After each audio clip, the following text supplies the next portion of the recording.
Have you ever had one of those like crazy dreams? You know, the kind of dreams that feel a million miles away, That's like right. winning an Oscar or writing a best-selling book. For sure.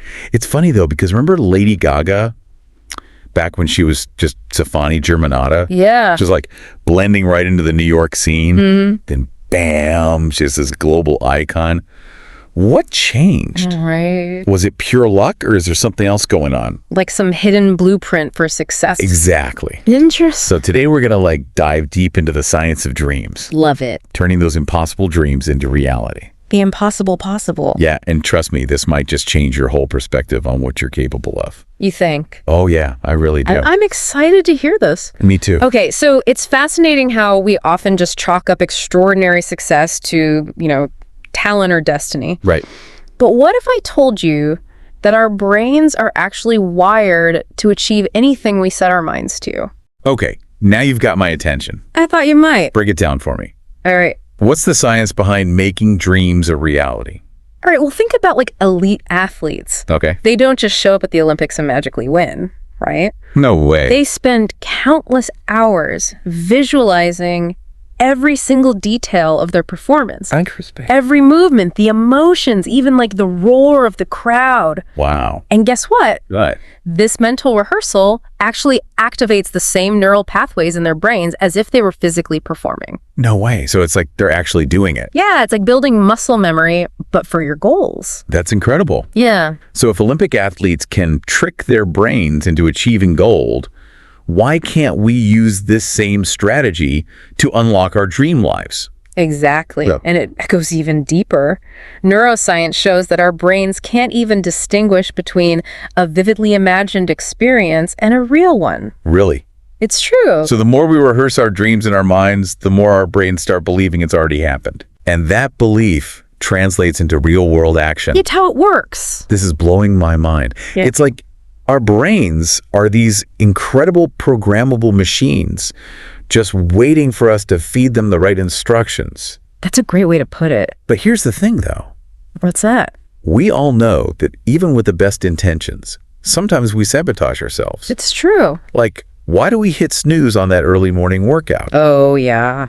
Even though we swore we'd be at the gym. Yeah, or why do we eat that extra slice of pizza? Right. Or why do we stay up late scrolling through social media when we know we should be sleeping? Yeah, there's always a reason. Exactly. It's like this constant battle between present and future self. Yeah, it really is. We think we're making a rational choice in the moment, but often we're actually shortchanging our future selves for just a temporary hit of comfort. I think that's a great way to put it.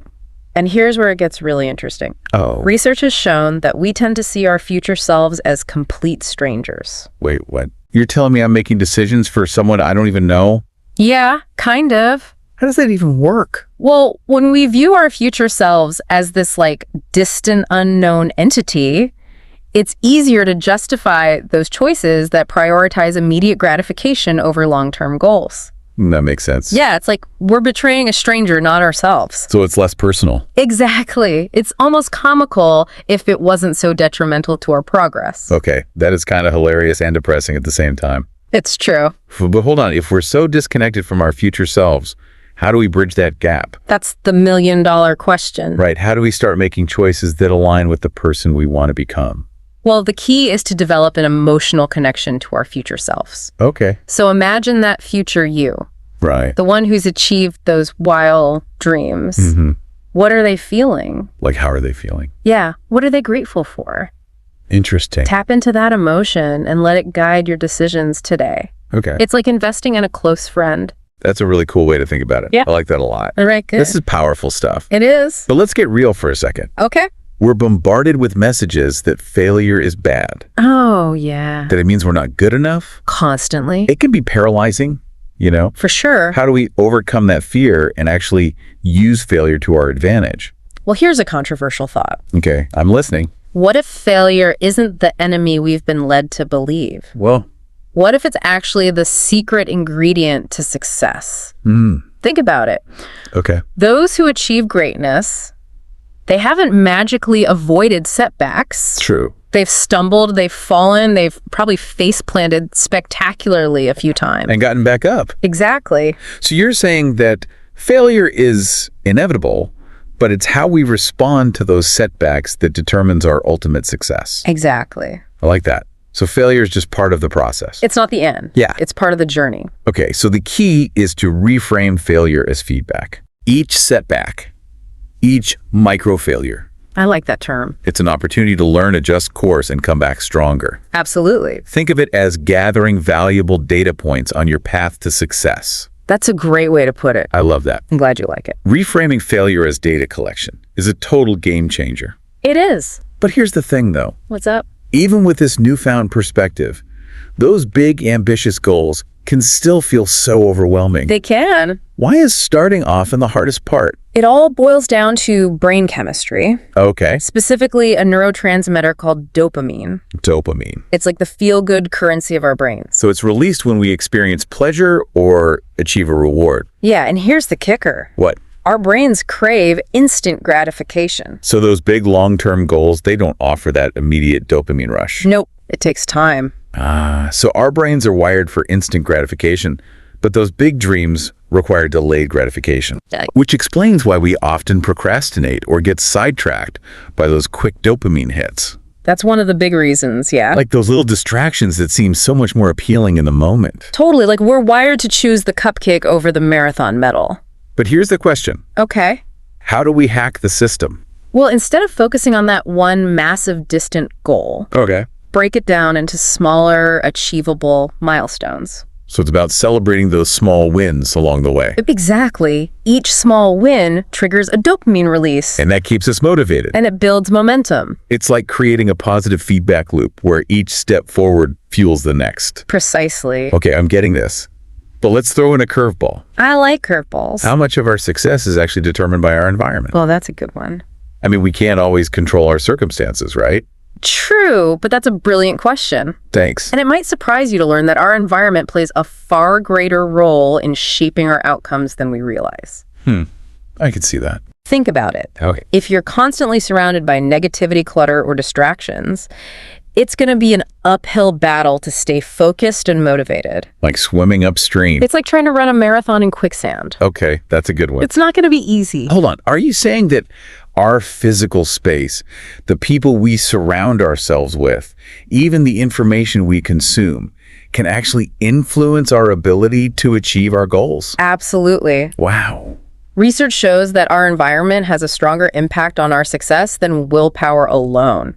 Interesting. Yeah, it's like trying to grow a delicate flower in a toxic wasteland. Yeah. It's not going to thrive. You're right. We need to be intentional about creating an environment that supports our growth, both physically and mentally. Okay, this is starting to feel like I'm piecing together a master plan for success. I like it. But let's talk about something a little less tangible: intuition. Okay. Is there any scientific basis for trusting our gut feelings, or is that just a bunch of mystical mumbo-jumbo? This is where it gets really interesting. While some might dismiss intuition as woo-woo nonsense, there's actually a growing body of research that suggests it's a real phenomenon. Really? Particularly for women. Hold on, are you suggesting that women are more intuitive than men?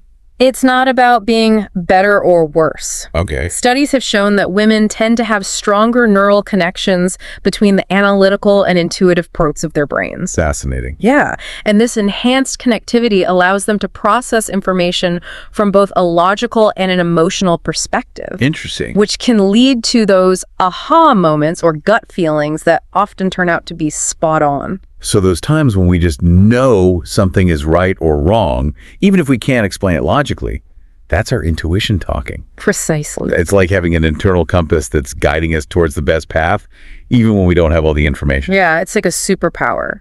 I like that a lot. Me too. Okay, I'm starting to see intuition as less of a mystical force and more of a powerful tool that we can all learn to use. Exactly. But how do we know when to trust it? That's the million-dollar question. Right. How do we discern between fear-based impulses and those deeper, more grounded, intuitive nudges? Well, it's about cultivating self-awareness and learning to recognize the subtle signals our intuition sends. So like noticing the signs. Yeah, sometimes it's a quiet whisper, other times it's a full-blown alarm bell. So it's about honing that skill of listening to our inner voice and learning to trust its guidance. Precisely. I like that. Oh, glad. But let's be real. Making big changes can feel overwhelming. For sure. Is there a way to simplify this whole personal growth journey? Absolutely. Have you ever heard of the 1% rule? The 1% rule. It's a game changer. Okay, tell me more. The idea is that by making tiny 1% improvements each day, we can achieve exponential growth over time. Wait, are you telling me that small, almost imperceptible changes can actually lead to significant results? It's true. That sounds too good to be true. It's the power of compounding. Okay. So think about it this way. If you improve just 1% each day for a year, you'll end up 37 times better than when you started. Wow. That is mind-blowing. So instead of trying to overhaul our entire lives overnight, we should focus on making those small, sustainable changes that compound over time. Exactly. I love this concept. It makes personal growth feel so much more approachable. It does. But this brings up another challenge. What's that? Social media. It often makes us feel like we're not doing enough, not being enough. All the time. It's this constant comparison game that no one ever wins. So true. You've hit on a major obstacle to personal growth. What's that? The trap of social comparison. Definitely. Our brains are wired to compare ourselves to others, It's true. but social media has amplified this tendency to an unhealthy level. Totally. It's like we're constantly bombarded with everyone else's highlight reel, Right. which makes it hard to appreciate our own unique journey. It's like we're all trying to keep up with the Joneses, but the Joneses are now these perfectly curated online personas that don't even exist in real life. It's exhausting. And it can be incredibly damaging to our self-esteem and motivation. Yeah, no kidding. Studies have shown that this constant comparison can lead to increased anxiety, depression, and a decrease in overall well-being. So how do we break free from this comparison trap? Well, that's a good question. It's not like we can just avoid social media altogether. True. It's become such an integral part of our lives. It has. So what do we do? It's about being mindful of how we use social media. Okay. Instead of mindlessly scrolling and comparing ourselves to others, we need to be intentional about who we follow, what content we consume, and how much time we spend on these platforms. So being more deliberate. Exactly. It's about curating our online experience just as we curate our physical environments. I love that analogy, curating our online experience. It's like spring cleaning for your social media. Right. It's like creating a digital space that inspires us, uplifts us, and supports our growth, rather than one that makes us feel inadequate or envious. Exactly. Remember, you have the power to choose what you allow into your mind, even in the digital world. So true. Yeah. Okay, so we've covered mindset, habits, environment, and even intuition. Is there one thing, one secret ingredient that can tie all of this together and amplify our efforts? You know, if there's one practice that has the power to transform our lives from the inside out, it's gratitude. Gratitude. And before you dismiss it as some fluffy feel-good concept, let me assure you, there's real science behind it. Okay, I'm intrigued. Tell me more about this gratitude magic. It's more than just a positive emotion. Okay. Research has shown that practicing gratitude can actually rewire our brains. Really? Yeah, making us more optimistic, resilient, and open to new opportunities. So it's not just about saying thank you more often. There's a deeper neurological shift happening when we practice gratitude. Exactly. Wow, okay, so gratitude is like a natural mood booster. It is. But how does this translate into achieving our goals? Well, by shifting our focus from what's lacking to what we already have, we start to appreciate the abundance that already exists in our lives.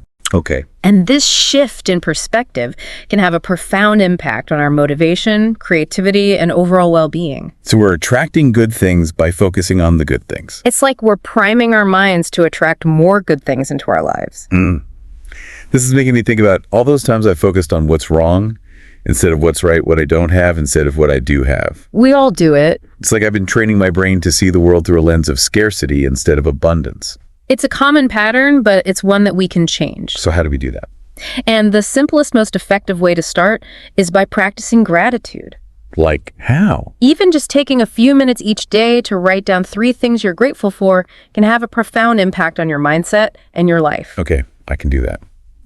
I'm adding gratitude to my daily routine starting today. I love it. But let's be real. Even with all the best intentions, sometimes we get stuck. Yeah. We procrastinate, we second-guess ourselves, we wait for the perfect moment that never seems to arrive. It never does. What's the antidote to this inertia? You've hit on a fundamental truth. Which is, The only way to unlock our potential is to stop waiting for permission and start taking action. so just go for it. Exactly. Those fears and doubts that hold us back, they're normal, but they shouldn't paralyze us. They can be crippling, They can. but we can't let them win. We can't remember what we discussed about failure. Okay. It's not the opposite of success. It's a stepping stone.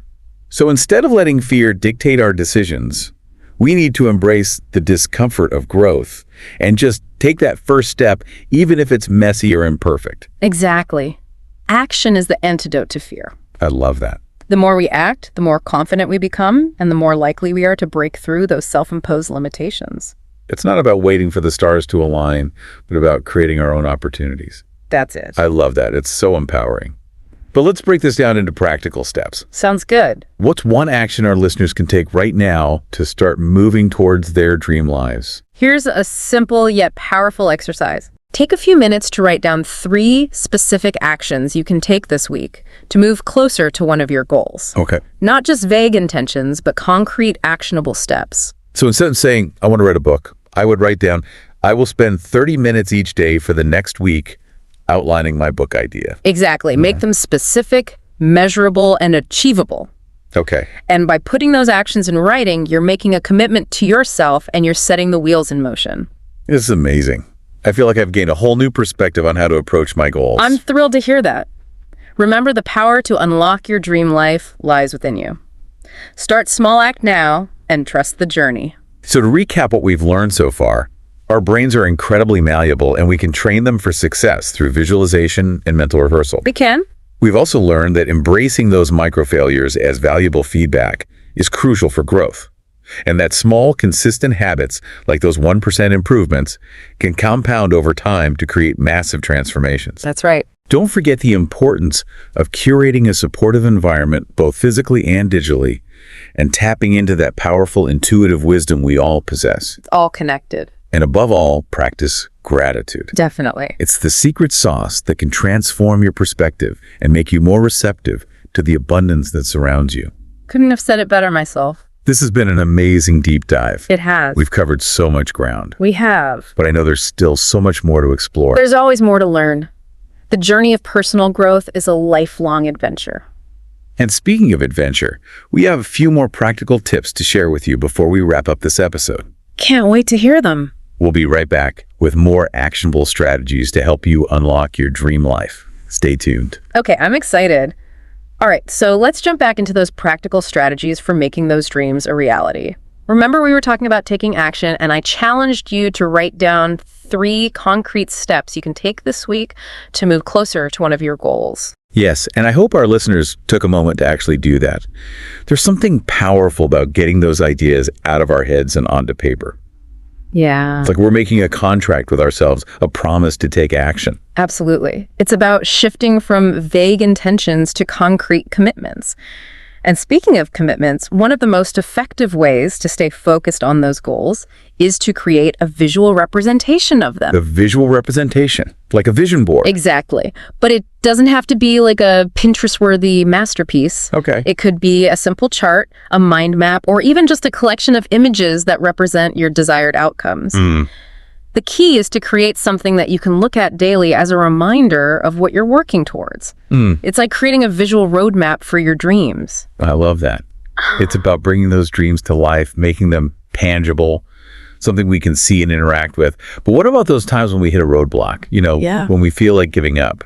How do we stay motivated when the going gets tough? That's where having a strong support system comes in. Surround yourself with people who believe in your dreams, who encourage you to keep going, and who can offer a listening ear or a shoulder to cry on when you need it.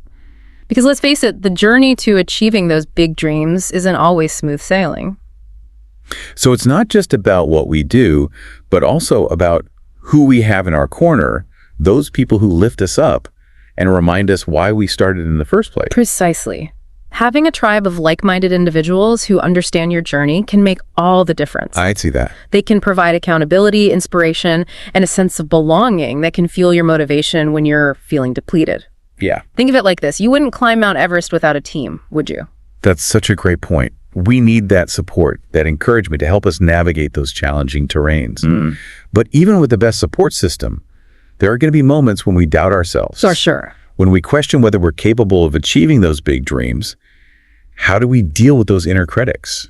That's where self-compassion comes in. Self-compassion. It's about treating ourselves with the same kindness, care, and understanding that we would offer to a loved one who is struggling. Because often we're our own worst critics, aren't we? Oh, I'm totally guilty of that. We all are. I'm always so quick to point out my flaws and minimize my accomplishments. It's easy to do. But you're right, we wouldn't talk to a friend that way, so why do we do it to ourselves? It's a common pattern, but it's one that we can break. Okay. Self-compassion is not about weakness or self-pity. It's about strength and resilience. It's about recognizing that we're human, we're going to make mistakes, and that's okay.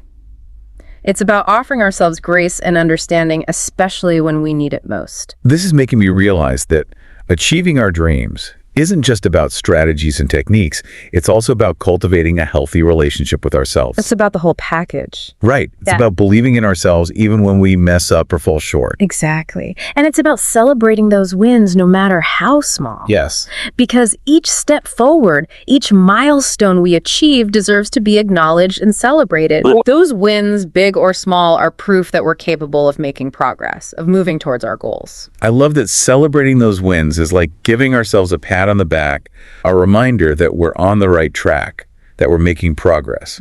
But let's be honest, sometimes we get so caught up in the hustle and bustle of everyday life that we forget to celebrate those wins. It have to. We're so focused on the next goal, the next milestone, that we don't take the time to appreciate how far we've come. You're right. It's easy to get swept up in the doing and forget about the being. The doing versus the being. But celebrating our wins is crucial for maintaining momentum and reinforcing those positive behaviors. When we acknowledge our accomplishments, we trigger those feel-good chemicals in our brains, which in turn fuel our motivation and keep us moving forward. So it's not about being arrogant or boastful, but about recognizing our own progress and giving ourselves credit for the effort we're putting in. Precisely. It's about honoring our journey and recognizing how far we've come. And it doesn't have to be anything grand or elaborate. It could be as simple as treating yourself to a nice dinner, taking a relaxing bath, or simply pausing to savor the feeling of accomplishment. I love that. It's about being kind to ourselves and acknowledging our own awesomeness. But even with all the self-compassion and celebration in the world, there's still going to be times when we feel overwhelmed by the sheer magnitude of our dreams. It's easy to get caught up in the big picture and forget about the small steps that lead us there. You're absolutely right. It's like trying to climb Mount Everest without any gear or training. Right. It's going to feel daunting and impossible. That's why it's essential to break down those big goals into smaller, more manageable chunks. So it's back to that idea of micro goals and celebrating those small wins, because each small step forward, each milestone we achieve, brings us closer to that ultimate destination. Exactly. It's about creating a series of stepping stones that lead us to our ultimate destination. By focusing on one step at a time, we avoid feeling overwhelmed and maintain a sense of progress and accomplishment. It's like building a house brick by brick. Each brick, no matter how small, plays a crucial role in the overall structure. Okay, I'm seeing the importance of breaking down those big audacious goals into bite-sized pieces. But even with the best plan in place, we still need to make time for those goals, right? We do. Life gets busy, distractions pop up, and it's easy to let those dreams slip to the bottom of our to-do list. You've hit on a crucial point, time management. If we're serious about achieving our goals, we need to make time for them, just like we would schedule any other important appointment. Because let's be honest, we make time for the things that are important to us. So you're saying we should treat our dreams with the same respect and dedication that we would treat a work meeting or a doctor's appointment. We wouldn't just casually cancel those. So why do we so easily push aside our own aspirations? It's about recognizing that our dreams are just as important as any other commitment in our lives. By blocking out time in our calendars for our goals, we're sending a message to ourselves and to the universe that we're serious about making them a reality. It's about taking ownership of our time and our choices. This is such a powerful shift in perspective. It is. It's not about finding time. It's about making time for the things that truly matter to us. And I have to admit, I've been guilty of using the "I don't have time" excuse far too often. We all have the same 24 hours in a day. Yeah. It's about making conscious choices about how we spend that time. It's about saying yes to our dreams and no to the distractions that keep us from pursuing them. So it's about becoming the CEO of our own lives, making decisions that align with our values and aspirations, and prioritizing those activities that bring us closer to our goals. That's incredibly empowering. But with all this talk about taking action, achieving goals, and making time for our dreams, it's easy to forget about another crucial aspect of personal growth self-care. And I'm not just talking about bubble baths and face masks. You're absolutely right. Self-care is often overlooked, but it's essential for sustainable growth and well-being. It's about nurturing our physical, mental, emotional, and spiritual well-being. Because, let's be honest, we can't pour from an empty cup. So self-care is not selfish. It's essential for showing up as our best selves in all areas of our lives. Exactly. It's about recognizing that we need to replenish our own energy and resources in order to pursue our dreams effectively and make a positive impact on the world. This is making me think about all the times I've pushed myself to the limit, sacrificing sleep-healthy meals and even downtime in the name of productivity. But in reality, I was probably burning myself out and hindering my progress in the long run. It's a common trap, but it's ultimately unsustainable.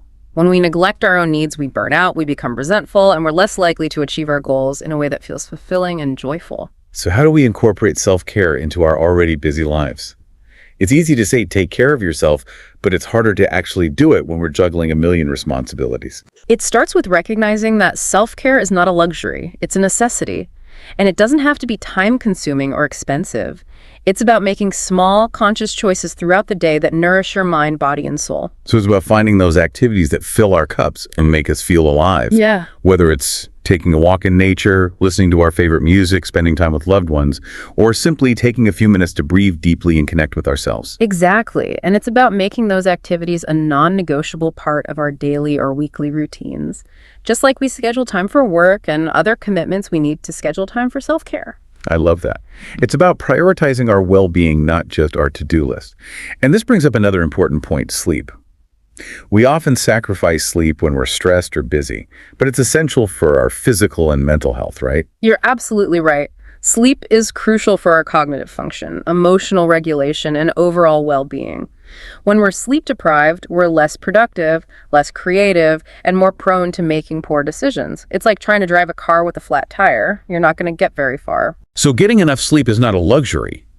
It's a necessity for achieving our goals and living a fulfilling life. Exactly. It's an investment in our health and our ability to show up as our best selves. This has been so eye-opening.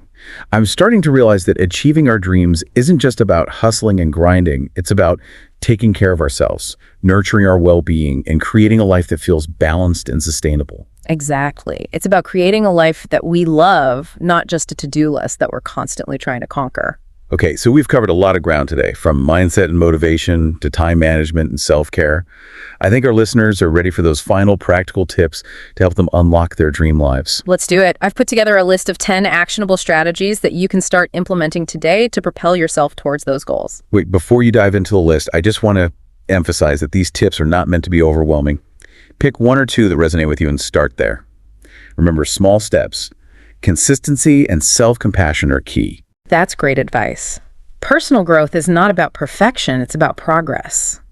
All right, here are those 10 tips. Okay, so we've covered a ton of stuff in this deep dive about mindset, motivation, time management, and self-care. So much good stuff. Right.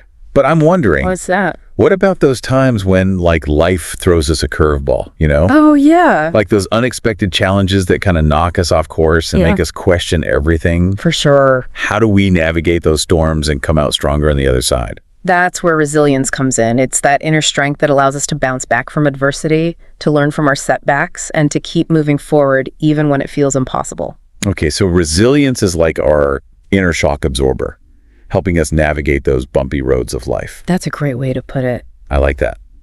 But is it something we're born with? Or can we develop it over time? That's a good question. 'Cause let's be honest, some people just seem to handle stress and challenges better than others. Yeah. Well, while some people may have a natural predisposition towards resilience, the good news is that it's a skill that can be learned and strengthened, just like any other muscle.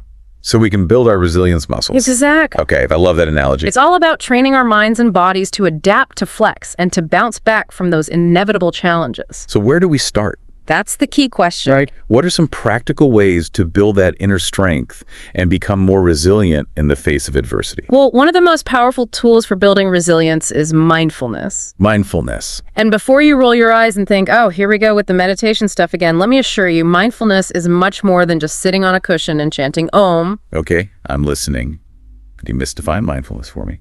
What is it really, and how can it help us become more resilient? Right. Mindfulness is about being present in this moment without judgment.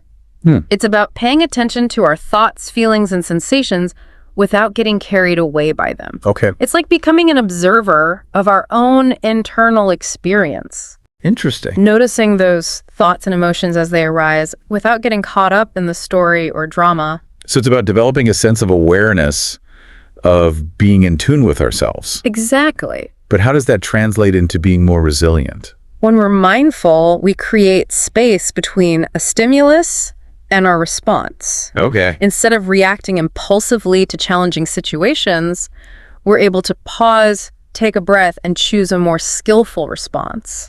So we're not just reacting. We become less reactive and more intentional in our actions. Okay.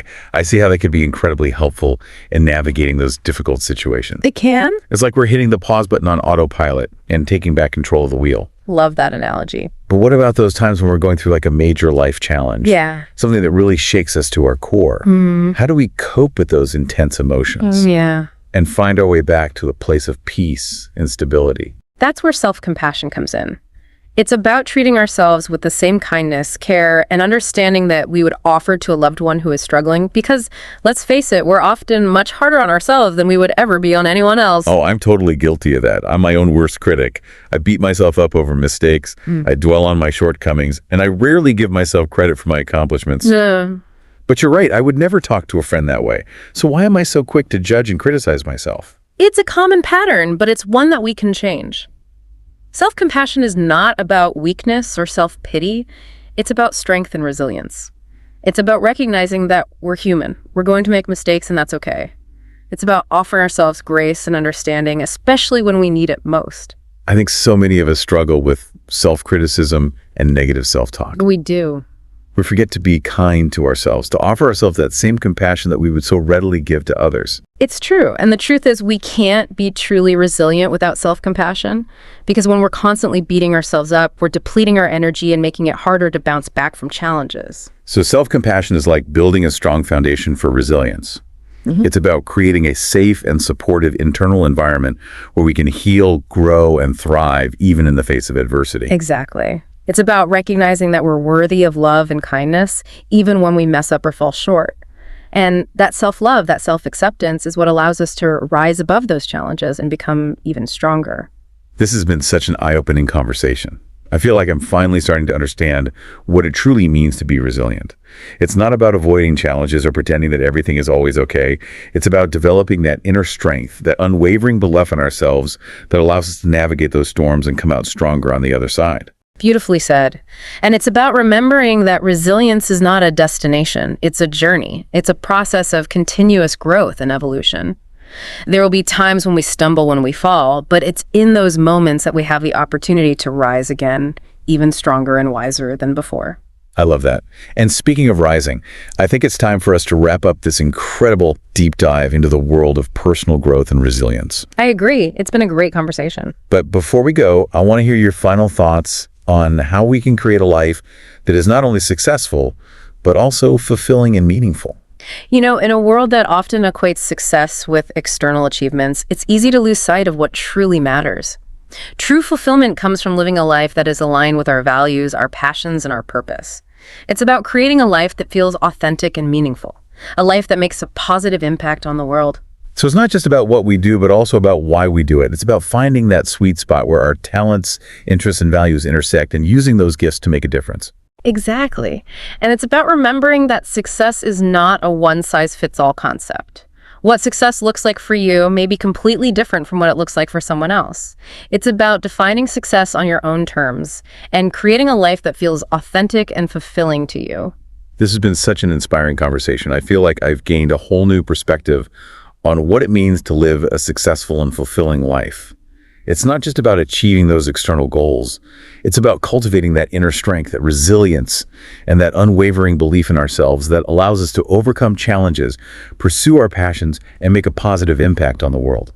Beautifully said. And remember, you have the power to create a life that you love, a life that is filled with purpose, passion, and joy. This has been an incredible deep dive. Thank you so much for sharing your wisdom and insights with us today. It's been an absolute pleasure.